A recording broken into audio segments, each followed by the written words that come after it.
from them, not necessarily criminal kind of guns like assault rifles, but I'm talking about like hunting guns and other kind of things.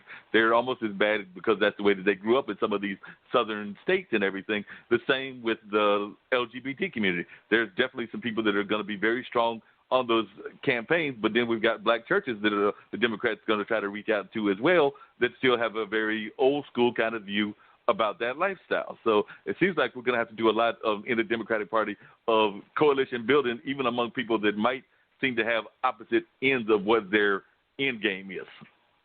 Right. I mean, and I will say the data is pretty clear. I mean, I don't have that much data on the guns, but the data is pretty clear that African Americans, even in that situation that you've just described where they feel really religious and maybe they don't love that lifestyle, African Americans are not supportive of denying rights to other groups. Right. And so they're not going to support. So they're not going to support, even if they say, oh, that's not my lifestyle, I don't support that. They're not going to move towards a candidate that's going to say, oh, under my life, right? Like Mike Pence under his, when he supports programs that think that they can, deprogram people around their homosexual lifestyle. Like that, like I just, so I think even still, even if we do have some disagreements on some social issues, it's just at the end of the day, it's very hard to imagine a full swing of African-American, even a block of African-American voters supporting a Republican candidate at this time. I just can't see it. And that's not my opinion. That's from research, right? So I have friends who, Ishmael White and Cheryl, their book, Steadfast Democrats, it just came out. People should read it. But one of the studies that they did, they literally ran an experiment where they tried to pay black people to support Republicans, like in the experiment, and black people still wouldn't do it. Wow. So right. So that's it feels unlikely. Even in saying, oh, I might not support this one issue that this party is pushing, it's just unlikely that we're going to see a full shift towards the Republican Party. And other friends too. My friend Tasha wrote conservative but not Republican, and she finds very similar things that yes, we have these issues, but really it's our commitment to blackness that sort of keeps us within the Democratic Party.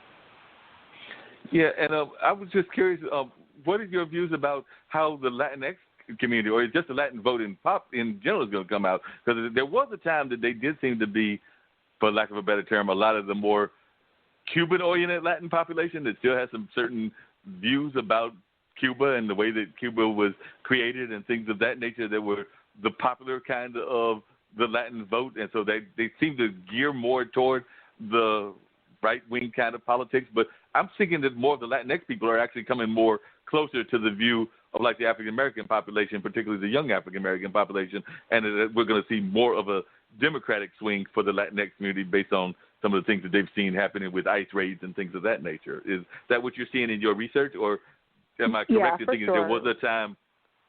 Well, I mean, obviously Cubans in Florida had their own particular politics, but now I think Puerto Ricans outnumber Cubans in the state of Florida, so there already is a shift. But also, the last time I looked at this data, even young Cubans do not have that same affiliation with the Republican Party. So just even as more, Cubans are getting, sort of growing up and turning 18, that's not their choice. And so nationwide, that's, to the extent that we accept the national exit polls, right, overall the Latinx population has been solidly, a majority, whatever you want to define as necessary, right? I think upwards of 60% or more have moved to the Democratic camp, right? So that's 2008, 2012, 2016. That's what we saw, right? So, of course, Florida is its own unique place, and they do have the largest Cuban population, but it's not even the largest Latinx, like, national origin community in the state of Florida anymore, because after 2020, we'll know that I think Puerto Ricans are going to outnumber them. So that's sort of going to be a declining trend in my mind based on the data. Yeah.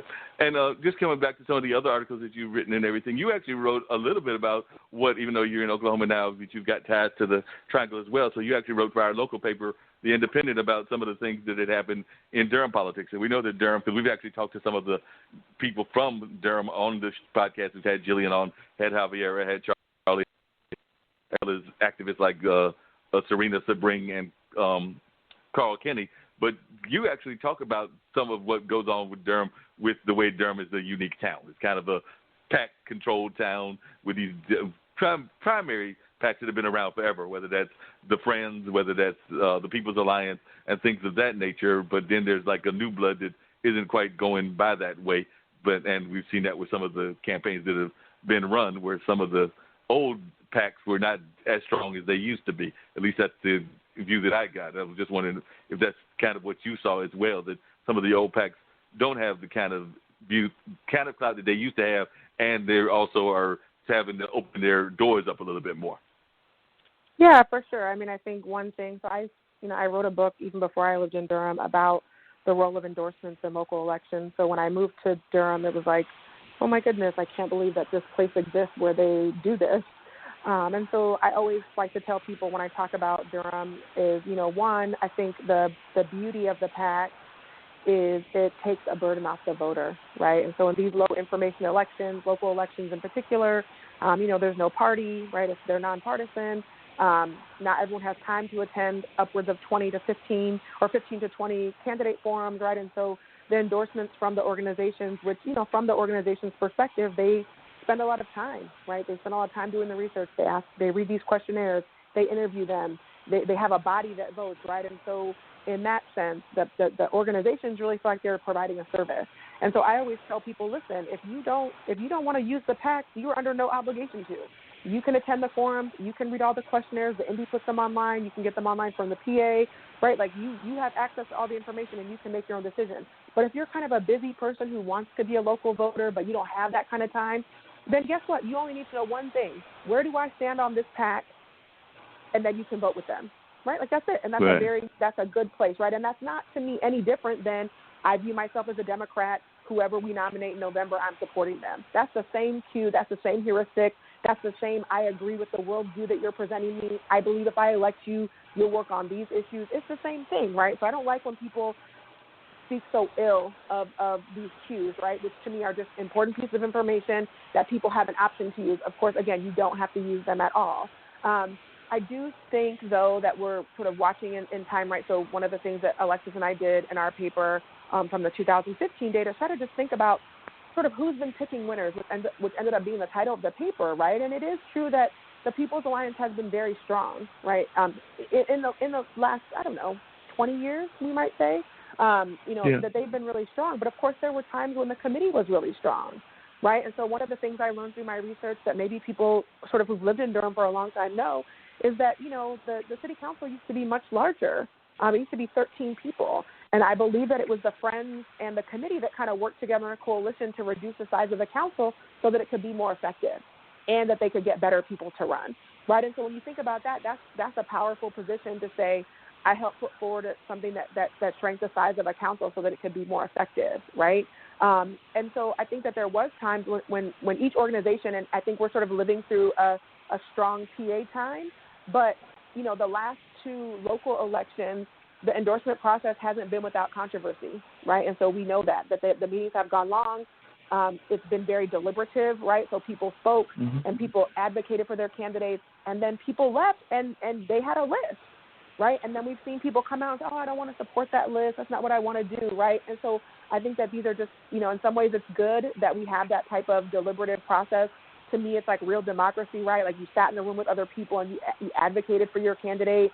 But then we counted, and one person won. And so I think even this time, obviously I haven't lived in Durham in a couple of years, but the reports out of like the school board situation, right, where out of PA, Alexander was endorsed, and then all these people are coming out with like, I want to still support this other person. And to me, I say, if you trust the PAC, that's fine, but you participated in the process. So now is not the time to say you don't like the PAC. Right, because in Durham, this is the one thing I learned early on, first interview, there's two elections in the city of Durham when we run for local politics. It's the PAC election, it's the endorsement election, and then it's the real election. So to everyone who participated in the process, you've already told me that process is valuable because you participated in it. You did the steps. You filled out your questionnaire. You went to the interview. You went to the thing. You stood up you had people come to the meeting. So then don't turn around and belittle that process. And does that mean you have to follow the PAC? Absolutely not. But to my mind, if you as a candidate engage with the process, you agreed to respect the outcome. And there was no need for you to publicly, right? And I'm not saying the candidate did this, right? But to me, the people around the candidate, there's no need to then make all these public statements. Just when you vote, you don't have to listen to the endorsement, right? But otherwise, you're undermining the process, which again, regardless if you love the PAC believes that they're providing a piece of information to voters that makes it easy for them. That's not the case when people are undermining it, writing letters. I'm not voting for this person. I never supported them. but you went through the process, so you only support the process when it goes your way. That doesn't sound right, right? So I think people need to be careful. Again, either way, and I'm not advocating everyone should listen to the PAC, but if you already went through the process, you already told me that it's valid, but now you don't like it because it wasn't the outcome you wanted, that doesn't sound right. Yeah, that doesn't sound right at all. Yeah, right. Yeah. So I think, and to be fair, right, she won despite that pushback, and I'm so proud of her. Like, I'm here. I gave money to her campaign. I don't care if anyone knows, because I thought it was the right time for her, and I saw that people were not trying to support her, even though every other year they support whatever the PAC, right? Like, it was just a hot mess, and I think that just really undermines that process. And so then, of course, that's not from the organization, I should say. The organization was very clear that they wanted to support her, that was their top candidate. But I'm looking at all these people signing these letters and saying, what? Like, then just don't do the PACs, and then I don't want to see you at the endorsement meeting in the future, right? Because you're saying that when the process doesn't go your way, you don't like the process anymore. Yeah, that makes a lot of sense. Now, the other person that really, and I don't know whether you followed the campaigns or not, but it was really interesting also watching both Joshua Gunn's run for office as well, and he might have some other runs planned and everything, but also watching Pierce run first for a local seat and then go to the statewide level, which he's in lost and everything. When some people have, speculated that, that he didn't have that kind of experience, that his background is out of music, that he should have, earned his time, gone through the process, started off, some people have said, as low as the school board, and not that the school board is low, but started at that kind of level or a county, city kind of level, and then worked his way up to the state level. And that kind of comes to this attitude that I guess some people have about some of the young guard, which is that they need to go through the channels. And I was just wondering, as a scholar, what some of your views are when you hear that kind of conversation. I mean, I think that kind of conversation is really, in some ways, even my opinion on it doesn't matter, if only for the reason that, we've seen young people run and win, right? Because if you think about it, right, like people told Alexandria Ocasio-Cortez, don't run. Like, oh, you can never win.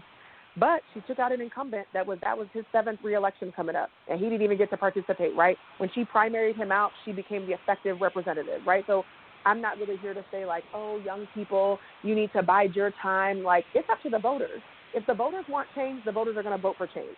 If the voters want whatever the experience, I'm putting that air quotes, you can't see me, if that's what they want, that's what they're going to support, right? So I loved Josh's campaign. I thought about the numbers really hard, right? So, again, I already have a paper on the 2015 data. The numbers from 2015, it was a clear divide, right? The numbers from 2019, that divide is not that clear. He didn't lose by that many votes. And, of course, it only takes one to be the winner, right? So it's not like it was 99 to 100, but he didn't really lose by that many votes. And so even, I know it was rainy that day. I've told people a different day, a better weather day, a better turnout day, Josh would have been elected to that council, right? The campaign he ran was so grounded in the community. It was so, it was almost like just a love letter to Black people in Durham. And I know that's, I don't know him. I've only met him in passing. I never interviewed him for my project.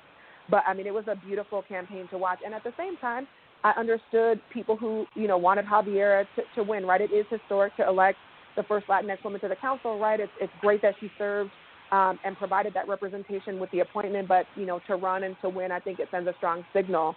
But I think that's what I meant earlier when I said it just comes down to turnout, right? Because 1,000 more people showing up to vote for Josh is on the council.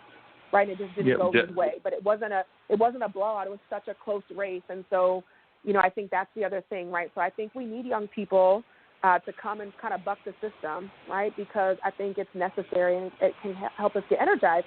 But even more importantly, I think even as we think about what does diversity on the council or any board look like or any body, right? Sometimes that diversity is in the form of race and gender. We might think of, or even sexuality. We think of those things first, but the diversity of experience, right? Like Josh is not just a maker of music. He's not just a rapper, right? He works with the chamber. He knows business. He knows about economic development.